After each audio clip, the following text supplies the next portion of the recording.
See, I think we stopped by saying that the tool or the cathode is in the shape of the part or cavity to be produced in the workpiece.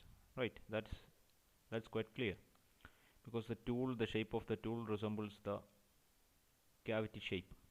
Now, and we already said that there is a gap, and this gap is being filled or flushed with an electrolyte and with a very high pressure.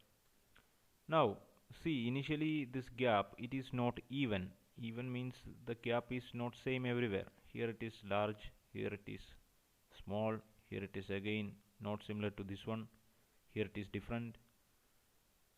So there is a feed mechanism to move this tool towards the workpiece.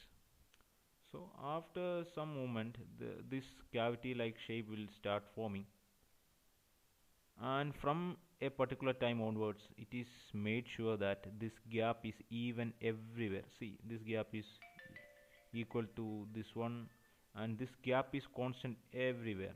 This gap is constant. This is made constant intentionally because for proper material and satisfactory material removal we need this gap to be constant. So this gap will be kept constant everywhere through the feed mechanism for proper material removal. Now let's move to functions and properties of electrolyte.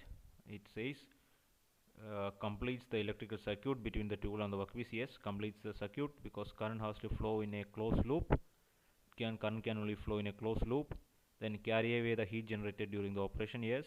Then carry away the debris formed during the machining. Yes, that we have seen in previous machining process also. This electrolyte carries away the debris formed during the machining. Then what?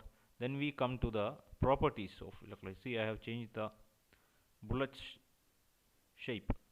For properties it is different. Now it should have high electrical conductivity. Yes.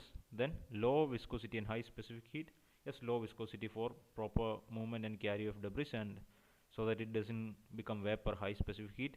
Then you should have chemical stability. Yes, it should not react or disintegrate and lead to formation of certain other compounds. Then resistance to formation of passive films on the workpiece surface. Yes, it should not form any films on the workpiece surface so that the machining is stopped or it is made difficult. Then it should be corrosive. It should be non-corrosive and non-toxic.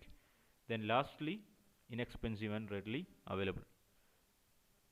So here we conclude the general information, all what is required about ECM. We will go in depth in the next class. Okay.